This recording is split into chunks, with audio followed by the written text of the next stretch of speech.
Hi everyone, Joy here. Welcome in today's lesson about sales funnels. Now, what exactly is a sales funnel? So the chances are, if you have not actually been directly involved in the marketing or the sales side of a business or a company that you've worked in, or you haven't actually been exposed to the procedures or the processes or things like that in a business, you probably won't know what a sales funnel is. And that's perfectly okay. And that's part of why I designed this course, is for people that have no clue where to start or what to do. So you can learn, because you have to start somewhere, right? So I've pre-designed something in Canva that I'm going to show you guys. Just bear with me. I'm going to share my screen with you. And this is basically the foundation of a sales funnel. Now, like I said, if you have no clue, like for me personally, the three key important things of a sales funnel is the product, the people, and the price. So you combine all those things, you mix it all together, and point, the coins come out. It sounds simple, right? But you know what? It's not always that easy. It really depends on, your type of product, your customers who you serve, who you want to serve, who are serving you, etc. But most importantly, it's your sales message, because you can have a fantastic product. You can have the best product on the market. But if you don't tell people the right way about that product, the chances are that you will sell a lot less of it. So let's go a little bit into like the factors that creates a sales funnel. So like I said, you've got your product. So your product really is, it's your design on your product. It could be anything. It could be a service that you're selling. It could be a course. It could be, you're selling things to scissors to prune roses, or I don't know, I'm making this one up.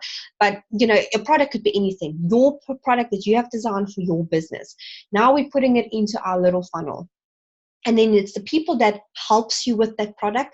So if you've got a quite intense product and it's something that you have to develop, you might need people on board to help you with that product development. Or it could be, it could be just a simple something like a course that you're doing, but you have some client service involved and people are helping you with that side. So the people side is really two sides of it. First of all, it's the client that you want to serve, and it is the people in your business that is serving the client, you yourself included. So, there's the saying to say that the customer is always right. I call bollocks on that. I don't believe it, because you know what, you can have some really incredibly rude people that could be your customers. And I am sorry, but if you're rude to me, I don't care how much money you pay me. It is not worth it for me to keep you on board. And I would definitely just shove you out of my business. And that's unfortunately for you and fortunate for me, because I decide who I want to have as my customer. And that's a decision that you have to make. If you don't mind having rude people in your business and you don't mind them talking badly to your staff or to you, then, that's a choice that you make. If that doesn't faze you, then that's fine. But ultimately, people can make or break your business, literally. Okay, so there's the two sides. So it's the customer that is, the perfect customer that you want to serve. And I'm not just talking personality type, I'm talking audience.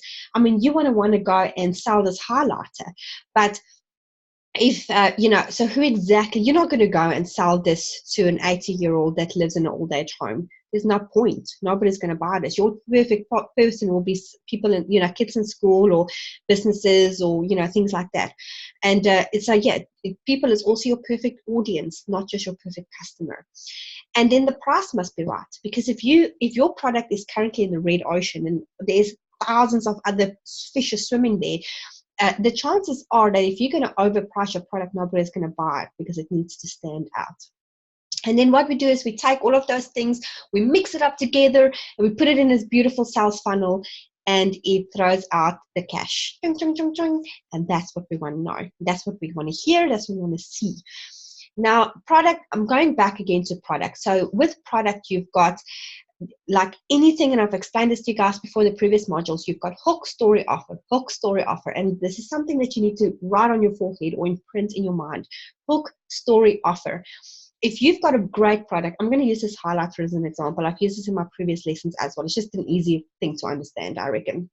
So if you've got this product, and this product is a highlighter, so think of what you're hooking people to. Like I said before, you can have two highlighters that, you can combine them together and they become one highlighter type thing.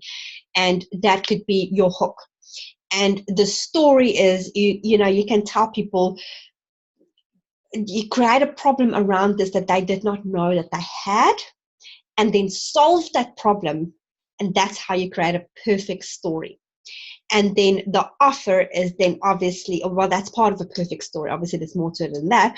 But then the offer is then, the price and giving them free things along with it. So you can say to somebody, now, I have this highlighter, it's beautiful colors, but wait, I will give you a book that goes with it, or I would give you a perfect chart of colors and see what colors goes well with other colors, or, you can just give them a few info products that goes with it, and that is creating a perfect offer.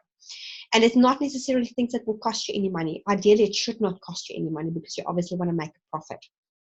And that's where the satisfaction comes in as well.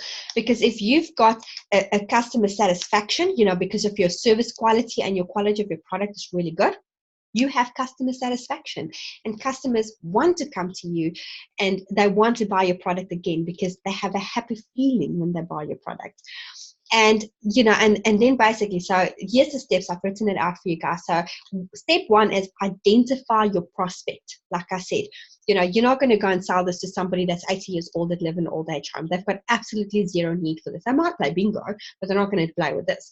So identify your customer or your prospect, qualify them. Make sure that they actually have the money to pay for it, because there's nothing as bad as, you go through the whole sales process, you do all of this stuff, and then only to find out they really cannot pay for it at all, And be careful with that as well, because sometimes somebody will tell you that they don't have the money, but literally like 80% of the time is that they do have the money, but you did not sell them hard enough. As in, you did not let them feel the value that they're getting out of your product, and then they think it's not worth their money to spend on. So be very careful when people tell you that they don't have the money. That's like the number one sales objection that you would get, like, ever. And by the way, I will do a module on sales objections as well for you guys. And then you have your fundamentals, which is basically, it comes to that. You've got objections, and you've got, what people will think about your product or say about your product and how you deal with those things. And then, the big thing about, personally for me, applying those sales fundamentals is that story. It's telling that perfect story, adding that value to somebody's life where they would go, damn, I want to buy that product. That product is perfect for me. And that is, that's what you want to do. And then establish your sales funnel. Now I've drawn this out, and you need to decide also what is the key things that you want in this funnel to go. Like for me now, I am selling the OFA funnel. Okay, you guys, OFA challenge. I put funnel in my head now. And a lot of you watching this video would know exactly what the OFA challenge is. And I'm in part of my funnel at the moment. My sales funnel is, my product is obviously the sales funnel. Okay, let me try that again. The product is actually the course that Russell and them have put together. The people is me, because I'm also one of the coaches. And then the price is, it's $100 for the course, etc. And then how all of these things mix nicely together, and it brings out the cash. And in the next lesson, I'm going to show you guys how the OFA challenge funnel looks like, that Russell designed, how the one looked that I did. And then basically I'm going to show you how to design this funnel, how it all works. It's going to be a crash course on ClickFunnels, design your funnel. And basically that's it, guys.